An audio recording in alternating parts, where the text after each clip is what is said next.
नमस्कार दोस्तों, बहुत बहुत स्वागत है आपका अपने channel incredible study with RP में। और आज के वीडियो में आज जो जूनियर हाई स्कूल का जो पेपर हुआ है एडेड का, उसके सोशल साइंस के जो क्वेश्चन पुटअप किए गए हैं, मैं वो क्वेश्चन आपको बताने वाला हूँ।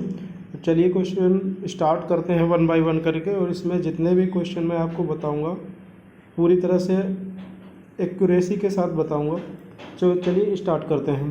पहला क्वेश्चन है, निम्नलिखित सुल्तानों में किसने दीवान-ए-अमीर कोही नामक विभाग स्थापित किया था? तो दीवान-ए-अमीर कोही नामक विभाग जो है मोहम्मद बिन तुगलक ने चालू किया था। और आपको पता होगा मोहम्मद बिन तुगलक जो है सबसे ज़्यादा पढ़ा लिखा था, ठीक है। अगला क्वेश्चन पूछा गया है, अशोक ने अपने किस शिलालेख में 8वीं जातवें का उल्लेख किया है? तो दोस्तों इसका आंसर नहीं मिल पाया है मुझे, और जैसे मिलता है मैं आपको बताता हूँ। अगला है, लॉर्ड हार्डिंग पर बम फेंकने वाला क्रांतिकारी का नाम क्या था? तो उसका रास बिहारी बोस नाम था, ठीक है। अगला क्वेश्चन है, किस गवर्नर जनरल ने किसने कांग्रेस का अति सूक्ष्म अल्पसंख्यक लोगों का प्रतिनिधित्व करने वाली कहकर उपहास किया है? तो जहाँ तक मुझे जानकारी है तो इसका सही आंसर होगा लॉर्ड डफरिन, ठीक है। आगे देखते हैं अगला क्वेश्चन, पुष्यमित्र शुंग द्वारा 2 अश्वमेध यज्ञ किए जाने के बारे में जानकारी कहाँ से मिलती है? तो इसका सही आंसर है अयोध्या अभिलेख। अगला है, अधोलिखित में कौन सा ग्रंथ बंगाल के पालवंश के इतिहास के विविध पक्षों को उद्घाटित करता है? तो इसका आंसर अभी दोस्तों नहीं मिल पाया है। इसका आंसर में जैसे मिलता है मैं आपको आगे बताता हूँ। इसके आगे देखते हैं। अगला क्वेश्चन है, अधोलिखित में किसने सुतकांगेडोर नामक हड़प्पी पुरा स्थल की खोज की थी? तो इसका सही आंसर है ऑरेल स्टीन। अगला है, खैराडी नामक पुरा स्थल अधोलिखित किस सरिता के किनारे स्थित है? तो इसका भी आंसर अभी नहीं मिल पाया है। अपने शासनकाल के अगला क्वेश्चन है 59, अपने शासनकाल में किस वर्ष खारवेल ने तनसुली से एक नहर के जल को अपनी राजधानी ले गया था? दोस्तों इसकी भी जानकारी नहीं हो पाई है, इस क्वेश्चन को नहीं आंसर मिल पाया है। अगला है, प्रयाग प्रशस्ति अभिलेखों पर अधोलिखित किस मुगल शासक का लेख उत्कीर्ण है? तो ठीक है, इसका मुझे जहाँ तक लगता है कि शाहजहाँ होना चाहिए, बट आगे देखते हैं, इसका अभी मुझे नहीं सही से मिल पाया है। अगला क्वेश्चन है, निम्न में कौन सा स्रोत वायु प्रदूषण के लिए उत्तरदायी नहीं है? तो ये पवन चक्की इसका सही आंसर होगा, ये वायु प्रदूषण के लिए नहीं जिम्मेदार होती है। अगला, निम्न में से कौन सी मृदा कपास उत्पादन के लिए उपयुक्त है? काली मिट्टी। दोस्तों गलत बताने से अच्छा है जिसका आंसर सही ना पता हो तो उसको नहीं बताऊँ मैं, तो इसलिए जितने भी मुझे पूरा सही तरह से पता है वही आपको बता रहा हूँ। कपास उत्पादन के लिए काली मिट्टी जरूरी होती है। निम्नलिखित में कौन सा युग सही सुमेलित है? तो गुजरात कांडला ये बिल्कुल सही सुमेलित है। आगे क्वेश्चन आपको बताता हूँ। अगला क्वेश्चन दे रखा है, निम्नलिखित में से एक अयस्क बालाघाट भंडार नागपुर क्षेत्र में बहुलता से मिलता है?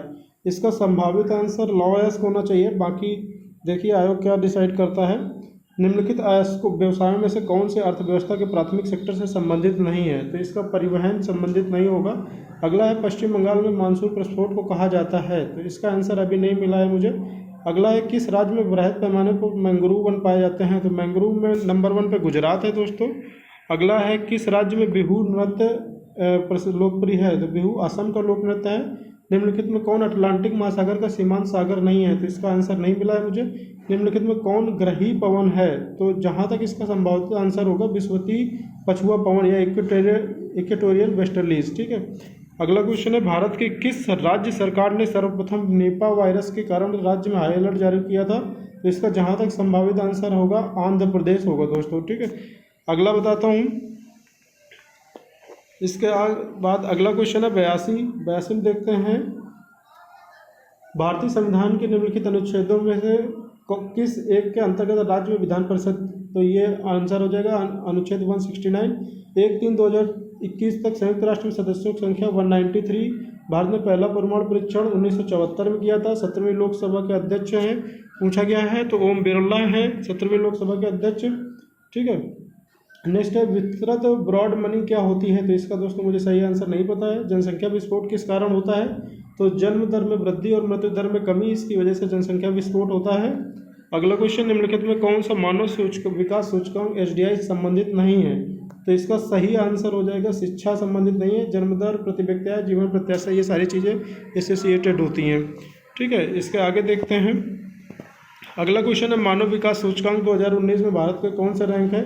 तो इसकी रैंक दोस्तों मानव विकास सूचकांक 2019 में 131वीं रैंक है। शुद्ध राष्ट्रीय उत्पाद NNP साधन लागत है, तो ये राष्ट्रीय आय के बराबर मेरे हिसाब से इसका सही आंसर यही होगा। अगला है 18वीं शताब्दी के मुगल शासक के नाम पर विचार कीजिए। तो ये जिस तरह से दे रखे हैं उस तरह से सही अरेंज है, ठीक है। इसका ऑप्शन आप देख लीजिएगा, जिस तरह से दे रखे हैं तो फोर्थ ऑप्शन हो जाएगा जिस हिसाब से इन्होंने दे रखा है, ठीक है। अगला है खानवा का युद्ध, क्वेश्चन नंबर 92 है, खानवा का युद्ध बाबर और इब्राहिम लोदी के मध्य। तो आपको पता होगा खानवा का बाबर और राणा सांगा के बीच में हुआ था, पानीपत का युद्ध बाबर और इब्राहिम लोदी के बीच में हुआ था। बाकी ये जो दोनों हैं ये सही है, चंदेरी का बाबर और राजपूतों के मध्य, घाघरा का बाबर और अफगानों के मध्य। तो इस हिसाब से अगर आप पहला और दूसरा काट देंगे तो इसके बाद देखेंगे तो यहाँ पे भी पहला आ रहा है, यहाँ पे भी पहला आ रहा है, यहाँ पे भी पहला आ रहा है, तो ये कट जाएंगे। तो ऑप्शन थर्ड और फोर्थ आपका सही हो जाएगा।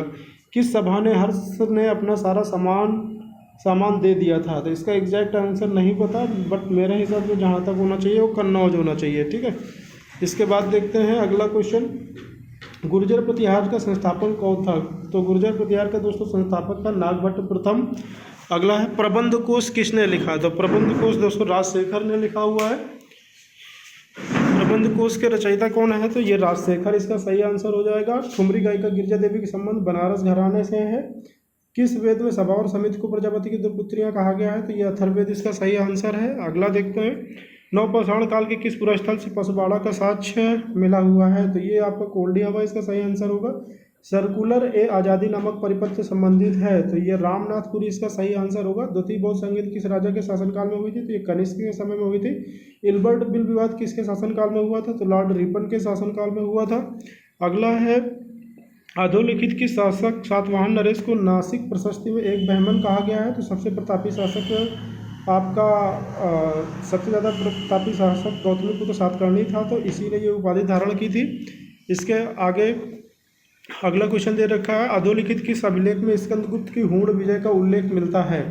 तो स्कंदगुप्त की हूण अभिलेख का विजय दोस्तों भितरी अभिलेख से मिलता है। अशोक के एक प्रांत दक्षिणापथ की राजधानी दक्षिणापथ अधोलिखित में कौन सी थी? तो ये स्वर्णगिरी थी। अगला है, अधोलिखित में कौन सा ब्राह्मण ग्रंथ राज्याभिषेक का वर्णन करता है? तो इसका जहाँ तक मेरे हिसाब से की होना चाहिए, बाकी इसका देखिए आंसर क्या होता है। पृथ्वी का सूर्य की परिक्रमा करने में कितना समय लगता है? तो ये इसका सही हो जा ऑप्शन हो जाएगा 365 से 1/4। प्रधान मध्याह्न रेखा निम्न से किस शहर से होकर गुजरती है? तो लंदन से होकर गुजरती है। अगला 108, स्थलाकृतिक मानचित्र भौतिक और सांस्कृतिक विशेषताओं को दर्शाने वाले चिन्ह को कहा जाता है।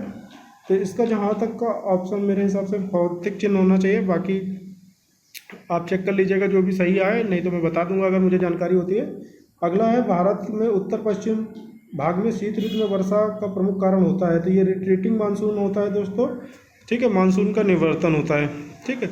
इसके आगे देखते हैं अगला क्वेश्चन, नेपन अगर किस प्रकार के कागज का उत्पादन करता है? तो ये अखबारी कागज का उत्पादन करता है। निम्नलिखित में कौन सा टर्सरी युग में निर्मित अल्पाइन पर्वत नहीं है? तो इसका सही आंसर मुझे नहीं पता है, बट मेरे हिसाब से एशिया का अरावली हो सकता है। अगला है, पाकिस्तान के साथ उभयनिष्ठ सीमा वाले भारतीय राज्य केंद्र शासित प्रदेश हैं? तो देखिए गुजरात भी बॉर्डर शेयर होती है, जम्मू कश्मीर में भी होती है, पंजाब में भी होती है, राजस्थान में भी। बाकी आप देखेंगे हिमाचल प्रदेश से नहीं होती है, हरियाणा से नहीं होती है, तो इसका सही आंसर आपका पहला ही हो जाएगा, ठीक है। इनमें से कौन सी चट्टान, अगला क्वेश्चन है, इनमें से कौन सी चट्टान कायंत्री चट्टान नहीं है? तो इसका सही आंसर ग्रेनाइट होना चाहिए, ठीक है, ग्रेनाइट 99% ही होगा। डोल ड्रम की पेटी में पवन की दिशा होती है, तो जहाँ तक इसका यही ऑप्शन होगा, विषुवत रेखी पछुआ पवन। किस बादल से तीव्र मूसलाधार वर्षा सर्वाधिक वर्षा होती है? तो इसका सही आंसर है कपासी वर्षा बादल, ठीक है। अगला है, राशिबी लहर जेट स्ट्रीम के विकास के लिए किस अवस्था से संबंधित है? तो इसका सेकंड होना चाहिए सही आंसर, ठीक है। इसके आगे देखते हैं अगला क्वेश्चन, पूर्वी घाट में सबसे ऊंची चोटी है? तो पूर्वी घाट में सबसे ऊंची चोटी महेंद्रगिरी है। मानसून की गत्यात्मक संकल्पना किसके द्वारा प्रतिपादित की गई थी? तो ये फ्लॉन के द्वारा दी गई थी। निम्नलिखित में कौन सा क्षेत्र सर्वाधिक भूकंप प्रभावित क्षेत्र है? तो ये गंगा ब्रह्मपुत्र मैदान इसका सही आंसर होगा। पृथ्वी की उत्पत्ति से संबंधित ग्रहाणु परिकल्पना किसने प्रतिपादित किया था? तो इसका सही आंसर होगा चैम्बरलिन, ठीक है। इसके बाद है, लोक लेखा समिति में कितने होते हैं? तो लोक लेखा समिति में 222 सदस्य होते हैं, 15 लोकसभा से 7 राज्यसभा से। किसने कहा था? प्रजातंत्र व शासन है, जिसमें प्रत्येक व्यक्ति भाग लेता है। तो मेरे हिसाब से इसका सही आंसर डायसी होना चाहिए। अगला है क्वेश्चन 123, निम्नलिखित में कौन सा शब्द संविधान में समाविष्ट नहीं है? तो समाविष्ट में फेडरल वर्ड का यूज नहीं किया गया है, याद रखिएगा, बहुत क्वेश्चन ये पूछा जाता है। अगला है 124, संविधान के कौन से अनुच्छेद के आधार पर भारत के राष्ट्रपति पर महाभियोग लगाया जा सकता है? तो अनुच्छेद 156 और अनुच्छेद 61 के तहत लगाया जा सकता है। ठीक है। इसके बाद दे रखा है क्वेश्चन, शून्यकाल संसदीय व्यवस्था किस देश की देन है? तो शून्यकाल ये ब्रिटेन की देन होगी। अगला है, उद्देशिका संविधान निर्माताओं के मन की कुंजी है, किस मामले में उच्चतम न्यायालय ने इस बात से सहमति प्रकट की थी? तो उद्देशिका वाला मामला केशवानंद भारती बनाम केरल राज्य वाला था। अगला है 127, मूल कर्तव्य जो माता पिता या संरक्षक हैं जो 6 वर्ष से 14 वर्ष तक की आयु वाले यथास्थिति बालक या प्रतिपाल्य के लिए शिक्षा का अवसर प्रदान करें, किस संविधान संशोधन द्वारा जोड़ा गया है? तो ये इसका सही आंसर होगा 86वें संविधान संशोधन द्वारा जोड़ा गया था। अगला है, भारतीय ध्वज संहिता कब से प्रभावित हुई? तो भारतीय ध्वज, इसका जो सही आंसर है दोस्तों 26 जनवरी 2002 से। अगला है, जनगण मन के हिंदी संस्करण को संविधान सभा ने भारत के राष्ट्रगान के रूप में कब मनाया, तो कब अपनाया? तो 24 जनवरी 1950 इसका सही आंसर हो जाएगा। अगला है, भारत में अंतर्राज्यीय परिषद का अध्यक्ष कौन होता है? तो इसका हो जाएगा प्रधानमंत्री, इसका सही आंसर हो जाएगा। ठीक है। इसके आगे देखते हैं कि भारत में राष्ट्रीय आय की गणना करने वाली संस्था है, तो एक ही संस्था है केंद्रीय सांख्यिकी आयोग या सेंट्रल स्टैटिस्टिकल ऑर्गेनाइजेशन। भारत में लघु एवं सीमांत किसानों की प्रतिशत है तो लगभग 86% है, लेकिन ऑप्शन में 85 दे रखा है तो 85 ये मान के चलिए। अगला है, स्टैग्फीति क्या होती है? तो ये एक ऐसी स्थिति जिसमें अर्थव्यवस्था मुद्रास्फीति या एवं बेरोजगारी के उच्च दर का सामना करती है, ये इसका सही आंसर हो जाएगा। अगला है, जुड़वा घाटा क्या होता है? तो जुड़वा घाटा, इसका सही आंसर तो नहीं मुझे पता, बट ये हो सकता है राजकोषीय घाटा या प्राथमिक घाटा प्लस प्राथमिक घाटा, थर्ड हो सकता है, बट सही नहीं पता मुझे। अर्थशास्त्र में लेसेस फेयर का अर्थ है, तो लेसेस फेयर का अर्थ होता है राज्य अर्थव्यवस्था में कोई हस्तक्षेप नहीं करता है। ठीक है। इसका सही आंसर ये होगा 136 का। निम्न में कौन सा एक विश्व व्यापार संगठन से संबंधित नहीं है? तो इसका सही आंसर मुझे नहीं पता है। अगला है, नरसिम्हन रिपोर्ट किससे संबंधित है? तो ये बैंकिंग सेक्टर से संबंधित है नरसिम्हन रिपोर्ट। ठीक है। इसके बाद आगे क्वेश्चन देखते हैं। अगला है, आर्थिक सर्वेक्षण प्रकाशित किया जाता है, तो ये फाइनेंस मिनिस्ट्री के थ्रू किया जाता है, वित्त मंत्रालय के थ्रू। अगला है, PQLI physical quality of life index की अवधारणा निम्न से किसके द्वारा दी गई थी? तो मॉरिस के द्वारा दी गई थी। 15वें वित्त आयोग की सिफारिशों के आधार पर केंद्र सरकार ने विभाजनीय करों का कितना हिस्सा राज्यों के बीच बांटने का स्वीकृति प्रदान की है? इसका सही आंसर हो जाएगा 41%। अलाउद्दीन की खिलजी की विजयों का क्रमानुसार बताना था, तो इस पर ध्यान दीजिएगा। इसका सबसे पहले हो जाएगा आपका गुजरात विजय 1299, रणथंभौर का 1301 और चित्तौड़ का 1303, फिर तेलंगाना का 1308। इस तरह से आप लगाएंगे तो जिसमें बी पहले आ रहा है, यानी ऑप्शन नंबर सेकंड सही हो जाएगा। ठीक है। इसके आगे देखते हैं अगला क्वेश्चन। इसका जो सही आंसर वो पूछा गया है, स्रोत सूत्र, ग्रह सूत्र, धर्म सूत्र का हो जाएगा धर्म अथवा विधान सुलूक, और ग्रह सूत्र का होता है घरेलू अधिकार। बस इन्हीं दोनों के आधार पर आप लगाएंगे तो ऑप्शन नंबर थर्ड आपका सही हो जाएगा। ठीक है। इसके आगे देखते हैं क्वेश्चन 143, सूची 1 को सूची 2 से सम्मिलित कीजिए प्राप्त। इसका देखेंगे तो आप देखेंगे, इंडिका मेगास्थनीज के हार चरित बारपट की पृथ्वी राजस्व चंद्रबरदाई राजतरंगी कल्याण, इस तरह से मिलाएंगे तो ऑप्शन नंबर 4 सही हो जाएगा। निम्नलिखित 4 स्थानों पर बौद्ध परिषदें आयोजित की गई, नीचे दिए गए कूटों को सही क्रम बैठाना है। तो आप ध्यान दीजिएगा, सबसे पहले हो गया राजगृह, फिर वैशाली, फिर पाटलिपुत्र, और फिर इसके बाद कश्मीर के कुंडल, लास्ट वाली कश्मीर के कुंडल में हुई। इसके बाद इस तरह से ऑप्शन देखेंगे तो सेकंड सही हो जाएगा। उत्तर भारत में नियंत्रण है तो निम्न से किसके मध्य त्रिकोणात्मक संघर्ष हुआ? तो राष्ट्रकूट, प्रतिहार, पाल, इन तीनों के मध्य त्रिकोणात्मक संघर्ष हुआ। ठीक है। इसके बाद अगला क्वेश्चन देखते हैं, क्वेश्चन नंबर 146, निम्नलिखित में निष्क जो है गले में पहने जाने वाला आभूषण था, मध्य पाषाणी युग के संदर्भ में सही उत्तर का चयन कीजिए। 147, मध्य पाषाण कालीन लोगों का जीवन आखेट और संग्रह की पद्धति पर था, सही है। लघु पाषाण उपकरणों का प्रयोग इस काल में किया जाता था, बिल्कुल सही बात है, तो दोनों कथन इसके सही हो जाएंगे। अगला है, पिता शाहजहाँ के समय औरंगजेब की स्थिति क्या थी? तो औरंगजेब जो है उस समय दक्कन का गवर्नर था। अगला है, थेरी गाथा के संदर्भ में नीचे दिए गए कथनों में सही कथन चिन्हित किए गए। तो इसका पहला ऑप्शन है 73 गीतों का संग्रह है जिसमें 522 कविता हैं, ये पूरी तरह से सही है। इनकी रचना आध्यात्मिक रूप से विकसित भिक्षुणियों ने की थी। तो मुझे सेकंड वाले का ऑप्शन करेक्ट नहीं मिला हुआ है, बट इसका फर्स्ट ऑप्शन पूरी तरह से सही है, तो इस हिसाब से पहला केवल सही होना चाहिए। दिल्ली के निम्न सुल्तानों में किसने जौनपुर नगर की स्थापना की थी? तो ये फिरोज तुगलक ने की थी। ठीक है। इसके बाद अभी एक स्लाइड और छूट गई थी, तो ये भी देख लेते हैं इसके क्वेश्चन। अगला है भारत के संविधान के किस अनुच्छेद द्वारा अनिश्चितता का अंत दिया गया था? अनुच्छेद 17।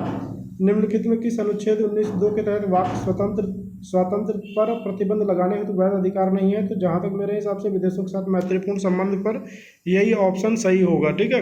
अगला है 74 नंबर। निम्नलिखित में कौन सा भारतीय संविधान का प्रावधान ब्रिटिश संविधान से नहीं लिया गया है? तो इसका अवशिष्ट शक्तियाँ जो हैं ये कनाडा से ली गई हैं, और बाकी रूल ऑफ लॉ, विधि का शासन, अध्यक्ष की संस्था, संसदीय शासन प्रणाली, ये सारे जो है ब्रिटेन से ली गई है। ठीक। आगे इसके बाद अगला क्वेश्चन है, इसमें जो है पंजाब वाला सही से केवल मिला हुआ है। पंजाब में 7 राज्यसभा की सीटें हैं। ठीक। और क्वेश्चन नंबर 76 है, संघ लोक सेवा आयोग का सदस्य कार्यकाल पूर्ण होने से पूर्व हटाया जा सकता है? तो ये इसका एग्जैक्ट आंसर मेरे हिसाब से ये होगा कि राष्ट्रपति द्वारा उच्चतम न्यायालय की संस्तुति पर ही हटाया जा सकता है, क्योंकि यूपीएससी का जो चेयरमैन होगा वो नहीं हटा पाएगा स्वयं अकेले। ठीक है। अगला 77 है, निम्नलिखित उपराष्ट्रपतियों पर विचार कीजिए, उनकी नियुक्ति का क्रम बताना है। तो इसमें सबसे पहले होगा BD Jatti, second are Venkataraman. ठीक। फिर इसके बाद होगा आपका KR नारायण। तो इस हिसाब से देखेंगे तो सेकंड ऑप्शन सही हो जाएगा। निम्नलिखित भारत के राष्ट्रपतियों में कौन कभी भी भारत का उपराष्ट्रपति नहीं था? तो नीलम संजीव रेड्डी जो है भारत के कभी भी उपराष्ट्रपति नहीं रहे हैं। दादर, अगला क्वेश्चन, दादर एवं नागर हवेली में किस उच्च न्यायालय के अधिकार क्षेत्र में? तो ये बम्बई उच्च न्यायालय के अंतर्गत आता है। कौन सा अनुच्छेद संघ सरकार द्वारा राज्यों को सहायता का अनुदान देता है? तो ये अनुच्छेद 275 है। संसद के दोनों सदनों की संयुक्त बैठक तो लोकसभा का अध्यक्ष करता है। ठीक है। इस तरह से दोस्तों मैंने सारे क्वेश्चन बता दिए। तो ये मैंने जूनियर का, आपका एडेड का, सोशल साइंस का मैंने बता दिया। ठीक है। और इस तरह से और वीडियो देखने के लिए चैनल को सब्सक्राइब कर लें, और किसी तरह के क्वेश्चन में डाउट हो तो प्लीज़ कमेंट करें। Thank you very much for watching this video.